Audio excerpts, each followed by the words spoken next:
Պահելու եմ ռուսական պահը, որ երաշխիք լինի մեր անվտանգության, մեր երեխեքի, մեր բոլորի համար։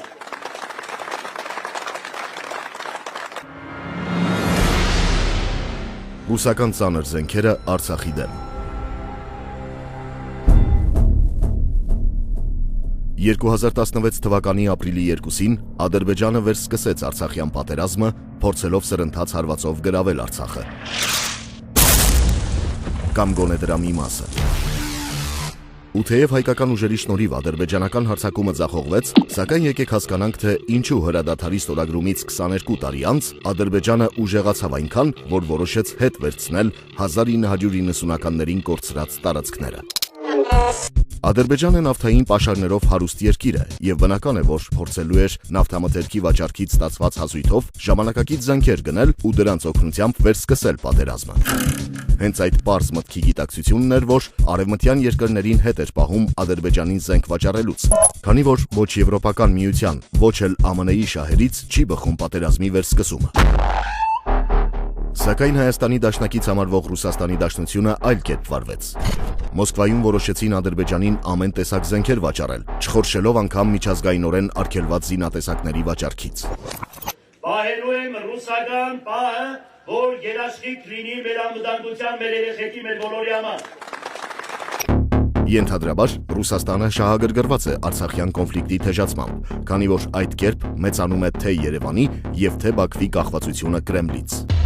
Բայց մի կողմ թողնելով քաղաքական հարցը, քննարկենք վաճառված զինատեսակները։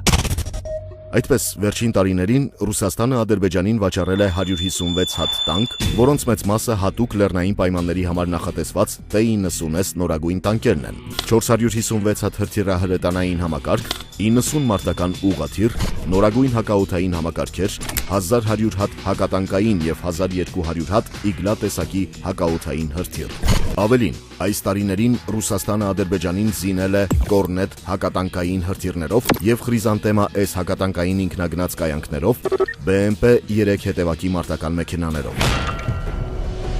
Պահելու եմ ռուսական պահը, որ երաշխիք լինի մեր անվտանգության, մեր երեխեքի, մեր բոլորի համար։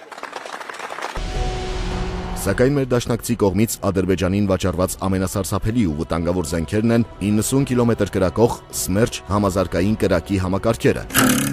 եւ TOS-1A Սոնցեպյոկ համազարգային զրահապատ հրանետները։ Ընդ որում Սմերջ համակարգերի հետ միասին Ադրբեջանին մատակարարվել են կասետային մարտագլխիկներով հրթիռներ, որոնք բացվում են օդում եւ բաժանվելով 2 կիլոգրամանոց 72 ռումբերի, թափվում մեծ մակերեսի վրա, ոչնչացնելով թշնամու կենթանի ուժը։ Պահելու եմ ռուսական պահը, որ երաշխիք լինի մեր անվտանգության, մեր երեխեքի, մեր բոլորի համար։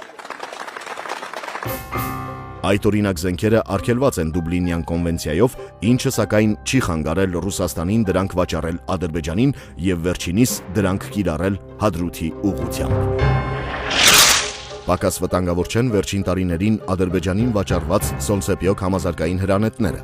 Դրանք իրենցից ներկայացնում են T-90 տանկի կմախքի վրա դրված համազարգային կրակի համակարգ, որի թվով 24 հրթիռները ունեն տերմոբարիկ մարտագլխիկներ։ Այդ հրթիռների պայթյունը տեղի է ունենում շատ բարձր ջերմաստիճաններում, ինչի արդյունքում անգամ խրամատավորված եւ լավ պաշտպանված հետևակը պարզապես կենթանի այրվում է։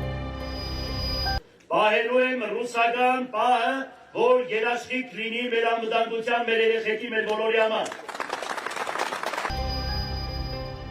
Ու թեև այդ համակարգերը դեռևս արգելված չեն, սակայն դրանք քիմիական զենքերի հետ միասին դասվում են մասսայական ոչնչացման զենքերին ու հակամարտկային են։ Թե Սմերջ համակարգերը, թե Սոնցեպյոկները եւ թե Ռուսաստանի կողմից վաճառված նորագույն այլ զենքերը Ադրբեջանի կողմից ակտիվորեն կիրառվեցին ապրիլի 2-ից վերսկսած պատերազմում։ Պահելու եմ ռուսական պահը, որ երաշխիք լինի մեր անվտանգության, մեր երեխեքի, մեր բոլորի համար։